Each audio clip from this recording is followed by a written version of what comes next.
O meu último vídeo, desconsiderando o primeiro episódio do Anti-Herói Feeds com as meninas do catálogo animado, foi sobre Ratatouille, sobre por que este ser o melhor filme da Disney Pixar, sobre como a escolha do filme culinária, que sempre foi um grande interesse na arte de animação, faz com que esse filme seja único em comparação às produções do estúdio que vieram antes, estas mais voltadas para um retrato mais puro e direto da fantasia e da imaginação infantil. A ideia inicial deste vídeo, que acabou não dando certo porque ia ficar gigantesco, era traçar um paralelo entre Ratatouille e o filme nacional Estômago, dirigido pelo Marco Jorge e lançado um pouco depois da animação da Pixar, apontando as semelhanças e as diferenças existentes em ambas as obras na abordagem dos conceitos de arte, culinária, realismo e idealismo. Quem conhece esse segundo filme com certeza já sacou aqui qual seria o meu objetivo. Estômago conta a história de Raimundo Nonato, interpretado pelo João Miguel, um migrante nordestino que vai para São Paulo em busca de condições melhores de vida e que descobre seu talento como cozinheiro depois de trabalhar em um boteco da cidade. Graças a seus dons culinários, ele consegue um emprego em um restaurante italiano, consegue um dinheiro para pagar um aluguel, mas acaba perdendo tudo depois de cometer um crime violento.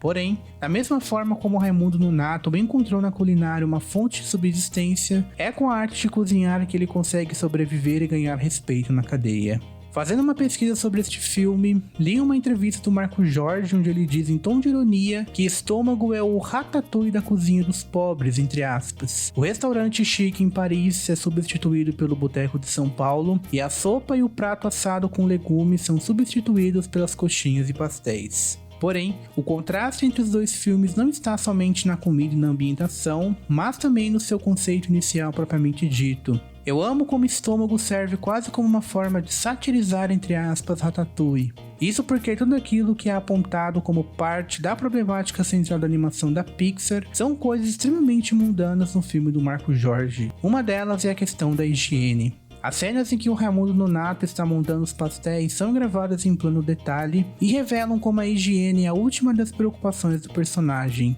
Ele quebra e joga as cascas de ovos no chão, ele coloca o recheio dos pastéis na massa com os dedos pretos de sujeira. Em uma cena anterior é mostrado um rato no quartinho onde ele dormia. A forma como essa falta de higiene é tratada com certa naturalidade, um retrato cômico, ainda que fiel de um típico boteco de São Paulo, é uma das primeiras coisas que colocam Estômago e Ratatouille em lados extremamente opostos. Ao invés de uma coisa limpa e higienizada, como acontece no filme da Disney, onde os detalhes que compõem cada prato são quase como as pinceladas de uma pintura, e eu já expliquei como isso torna a culinária um grande interesse para a arte de animação, temos um retrato cru e realista de um ambiente gastronômico que não é compromissado com nenhum tipo de maquiagem externa, como é um caso de um restaurante chique, por exemplo. É o contraste entre o idealismo da Disney Pixar e o realismo do cinema nacional que será o objeto de análise desse vídeo.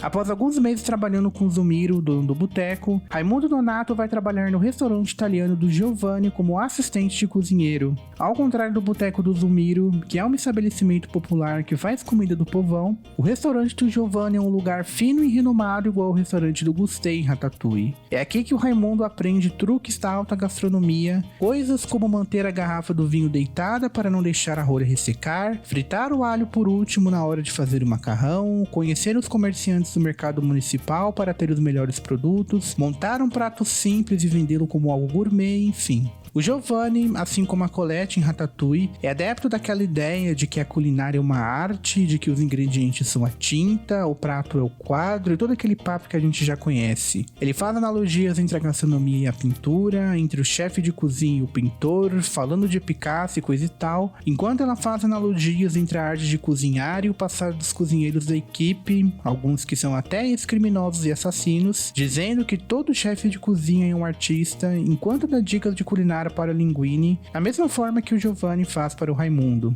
A diferença, no entanto, é que enquanto a relação de mestre e aprendiz entre a Colette e o Linguini surge como uma forma de reafirmar esse status de arte que a gastronomia possui, a relação entre o Giovanni e o Raimundo, como seria de se esperar, é uma sátira a esse nível de idealismo. Sempre que o Giovanni traz toda aquela grandeza no modo de falar, no modo como ele exalta sua erudição e seus conhecimentos culinários, o Raimundo vai lá e faz o comentário mais ingênuo e estúpido que você já viu em algum filme.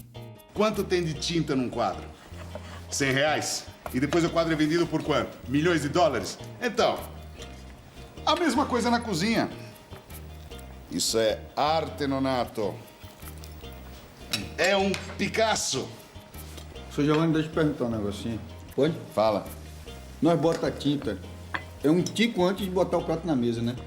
Essa visão não necessariamente elitista, mas um tanto quanto erudita e carregada de vários idealismos, arduamente defendidos por personagens como Giovanni, a Colette e até o Anton Ego, sempre mostrou ser um posicionamento distante e alienado para o povão, ainda mais se tratando de uma expressão cultural extremamente disseminada como é a gastronomia. Não importa para o povão se os ingredientes que chegam mais cedo ou mais tarde são os melhores, não importa se é melhor deixar a rolha do vinho macio ressecada, se o feijão deve ser comido junto separado do arroz, ou se o barulho que o pão faz é um sumo de crocância ou uma batida de funk. O que importa é a comida ser gostosa e descer bem na goela. Enquanto para alguns a gastronomia é uma experiência quase que sagrada e divina, que deve estar atenta aos mínimos detalhes e respeitar uma série de regras exigentes, para outros é simplesmente uma experiência mundana. Aliás, o próprio desenvolvimento do Raimundo como personagem, a sua passagem do boteco do Zumiro para o restaurante do Giovanni e depois para a cadeia, só foi possível graças ao desdém dele por qualquer tipo de regra pré-estabelecida, seja a proposta de trabalho absurda do Zumiro, seja os micro detalhes do modo de cozinhar do Giovanni, e isso só reforça ainda mais o caráter popular que o personagem possui.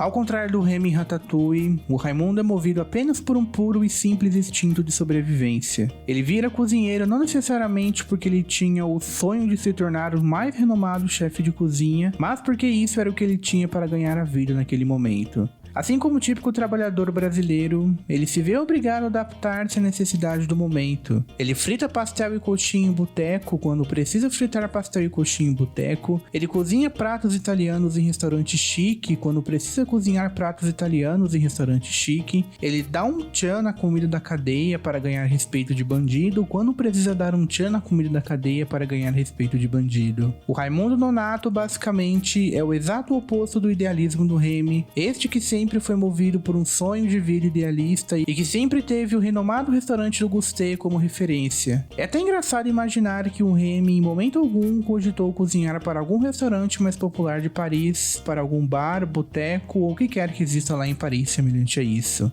Eu até brinco que o Raimundo conseguiria cozinhar no restaurante do Gustave, mas o Remy jamais conseguiria cozinhar no boteco do Zumiro. Outro exemplo que eu poderia dar em relação a como o estômago é movido a partir do rompimento com todo e qualquer idealismo que seria comumente difundido em uma típica animação da Disney está diretamente relacionado com a trilha sonora. Uma coisa muito interessante que ficou de fora do vídeo de Ratatouille e que só acabei percebendo quando estava assistindo Estômago pela terceira vez é que, assim como a estética visual, a música também contribui para a construção dessa atmosfera que tanto marcou a animação, essa ambientação chique do restaurante, os pratos finos e elegantes, todo aquele imaginário romantizado de Paris como a cidade da beleza e da gastronomia. Não existe, por exemplo, um único ser humano nascido depois dos anos 2000 que não tenha sido marcado pelo Le Festin, da cantora francesa Camille. Aquela música que, por causa de Ratatouille, se transformou praticamente no hino universal da culinária. Quando a gente volta para Estômago, a gente percebe logo no começo que a trilha sonora é parte de um rompimento ainda mais seco e brutalizante com qualquer tipo de idealismo, mais ainda do que a própria imagética crua que caracteriza boa parte do cinema brasileiro contemporâneo.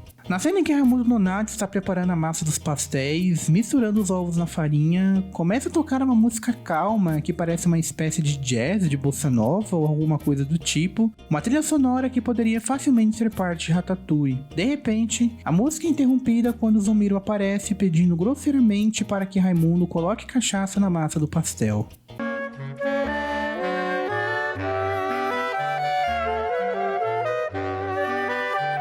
Põe um pouco de pinga aí na massa, ó. Mas é pra massa, hein, rapaz? Não é pra beber. Essa cena pode parecer algo extremamente banal para a maioria das pessoas, mas possui uma simbologia muito interessante considerando o quão difundida é esse tipo de trilha sonora em filmes que abordam qualquer tipo de expressão artística, o que não inclui apenas a culinária propriamente dita. A questão, porém, é que se no começo do filme a quebra de expectativa é um recurso utilizado como efeito cômico e satírico, no final da obra ela é utilizada como forma de expor o evento trágico que culminou na prisão de Raimundo Nonato. Eu acredito acredito que soltar um spoiler neste momento em que o vídeo já está terminando não vai fazer muita diferença, então eu já vou falar. Depois de flagrar Iris, a prostituta interpretada pela Fabíola Nascimento, ou trair com Giovanni, Raimundo tem um acesso de raiva e depois de virar uma garrafa de vinho inteira, ele toma coragem para pegar uma faca na cozinha e matar violentamente os dois. A cena que precede esse assassinato cruel mostra Raimundo fritando ao óleo e alecrim um pedaço de carne misterioso na frigideira e após um movimento de câmera levar o telespectador até o quarto dos fundos, é revelado que este pedaço de carne nada mais é do que a lasca da bunda da Iris. Sim, é por causa deste crime que Raimundo Nonato é mandado para a cadeia. Mesmo depois de todos aqueles momentos cômicos, os comentários estúpidos do Raimundo, os problemas que ele causou na cadeia, o filme termina de maneira trágica com uma cena que poderia estar facilmente um filme de terror. Mesmo que o povão esteja usufruindo momentaneamente da alegria e dos bons tempos, mesmo que haja emprego fixo, moradia e até uma mulher para casar, entre aspas, tudo acaba descendo ralo abaixo em um estalar de dedos e as coisas retornam ao seu estado inicial de miséria e sofrimento, às vezes até pior do que antes. A quebra de expectativa, um recurso narrativo típico da comédia, acaba sendo utilizado justamente para subverter a própria comédia e transformá-la no mais puro horror e na mais pura tragédia. É por isso que eu considero algo muito simbólico o fato do Raimundo fritar a lasca da bunda da Iris na frigideira, porque esta é mais uma das interpretações literais que o personagem fez às falas românticas do Giovanni e até do próprio Zumiro, já que ambos comparam massa de pastel e pedaços de carne no açougue com bunda de mulher. Da mesma forma que o idealismo e o romantismo não têm espaço no mundo real, o bom humor e os bons tempos têm prazo de validade curto na realidade trágica e sofrida do povão.